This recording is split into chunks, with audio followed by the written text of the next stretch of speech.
going to be a fantastic week of football as we welcome on our terrific producer, Brandon Combs, to try to figure out who we're starting and who we're sitting this week. Brando, what's the first quarterback matchup that we got up?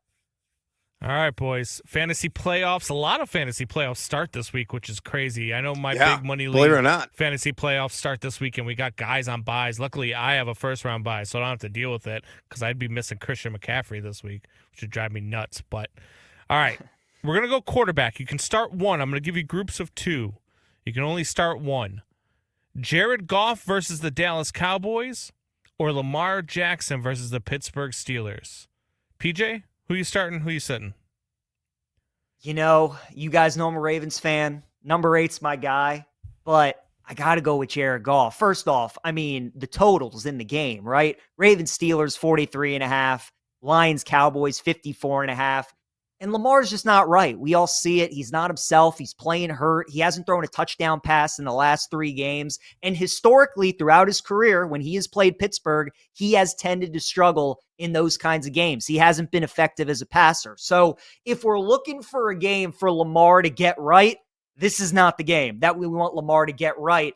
And I think this game is going to tell us a lot where he is at health-wise, because he should be running against this Steelers defense to certainly limit that pass rush. And we saw how effective Buffalo was running the ball. So because I think this is going to be a low-scoring AFC North defensive type struggle, Lamar just hasn't been himself.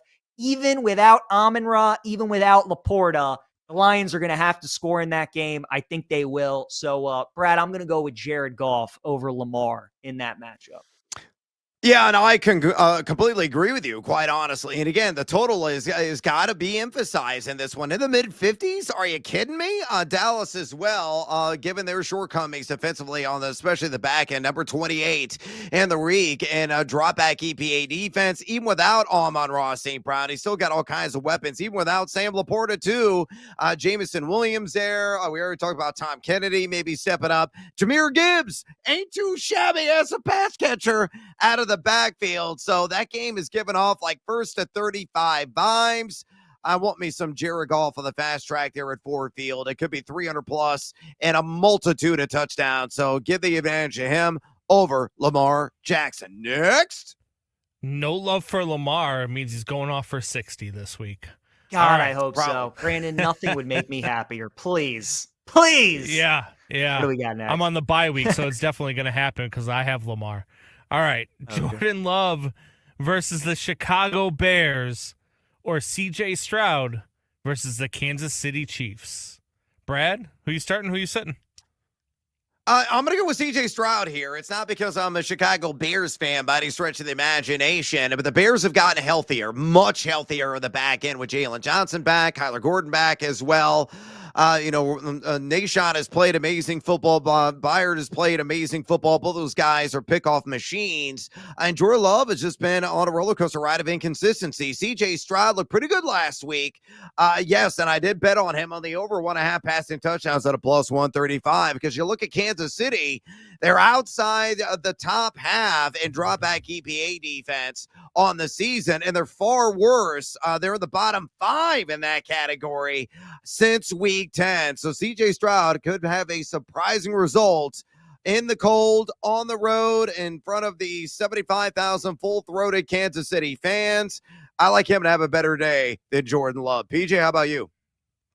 Yeah, this is a tough one. I would actually probably lean towards Jordan Love. I don't like either of these options, if I'm being honest with you guys. Stroud, throughout his career, though, has just really never played well against Kansas City, especially in Arrowhead. And with the Chiefs season on the line, I just trust Spags in that kind of spot to have his defense ready. I don't think there's going to be much there. Brad, you spoke to the inconsistency of Love, and no question that plays a factor.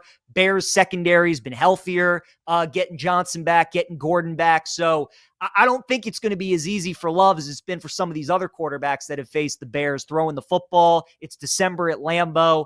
But if I had to choose between one of these guys, I think the upside, I mean, we all know the upside is there with Love. If we get the guy that we did last week against the Lions on Thanksgiving, he's definitely the play. So I think for the upside, I got to go with Love over Stroud.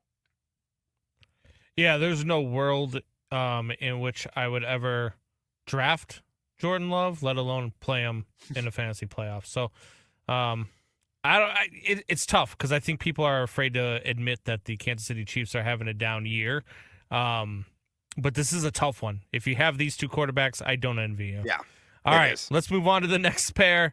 Josh Allen versus the Cincinnati Bengals, or Trevor Lawrence versus the Indianapolis Colts. PJ, who you starting, who you sitting?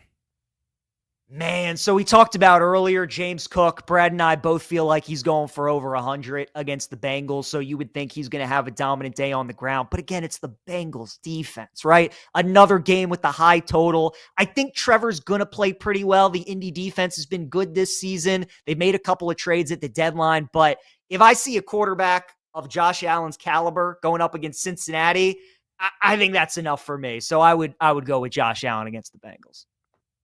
This is Josh Allen to walk. I mean, come on. Really? Are we even remotely debating this? Him or Trevor Lawrence? Don't get too cute, folks. Josh Allen's a play. Probably going to score on the ground maybe a couple of times. James Cook could do all the work between, the 20s, and then Josh Allen's going to call his own number inside the 10. Could even throw a bomb or two in this one. The Bengals are that repugnant, that repulsive defensively. Josh Allen in a romp. I thought the same thing, Brad, because you know how I feel about Trevor Lawrence. I am not a huge Trevor Lawrence guy. And then I looked at the numbers. He's actually outscored Josh Allen in 5 of the last 6 weeks. Yeah, still playing Josh. I was like, wow. Same. All right, let's go running back here. I'm going to give you groups of 3 this time. You're going to start 2. Groups of 3. Most leagues start 2 or at least have 1 running back and a flex. So give me 2 names here, guys. PJ, we'll start with you. Derrick Henry versus Pittsburgh, Breece Hall versus Miami, and RJ Harvey versus the Las Vegas Raiders. Definitely Derrick Henry this week. Again, the Ravens follow the blueprint that you did against the Pittsburgh Steelers in the playoffs last year. Follow the blueprint that the Bills used on Sunday. Steelers defense was on the field for 75 plays on Sunday. They're tired. They're an older group. We've seen these last few years how their defense wears down year after year. Feed the king. He only got 10 carries last week against Cincy. Derrick's got to be one. And then I think RJ Harvey has got to be the other guy against Vegas. We know that Raiders defense is no good. They're a big favorite, so there's certainly a chance that they could be blowing him out. You could lean on the ground game. No Dobbins. Harvey's the guy. So for me, Brando, pretty simple. Henry, Harvey. Brad, what say you?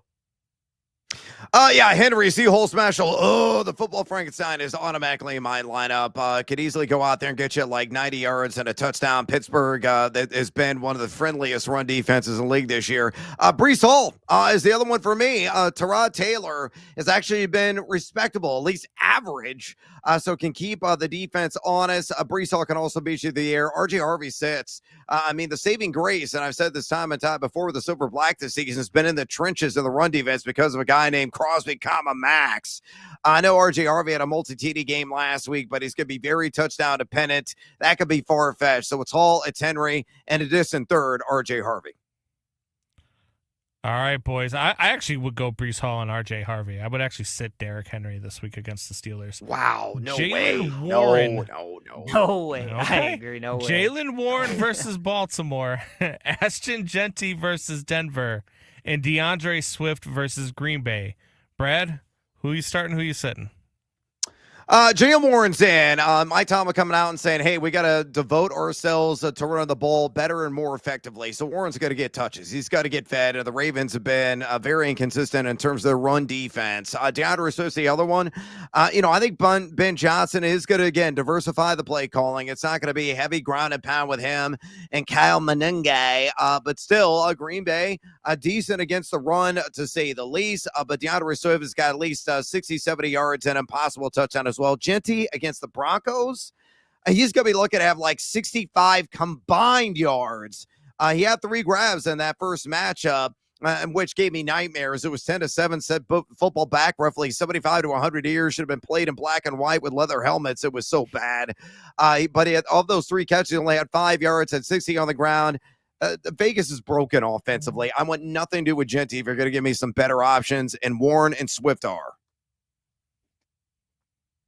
Yeah, I mean, I would go with Swift and Warren as well. I have both Swift and Warren on my fantasy team, and both those guys have been really good and they've been really consistent. You know, they're not going to get you 25, 30, but they're pretty consistently in the double digits every single week. So I would continue to ride those guys. We know how effective the Bears have been running the football. Gainwell, there have been times and there have been games where he's certainly taken some production away from Warren, but Rodgers just, I mean, he isn't himself. His body's letting him down at this point. The colder weather, he was really ineffective last week against Buffalo. So Arthur Smith and the Steelers are going to do everything they can to try and get that ground game going. Warren's a really good receiver. Same thing with Swift.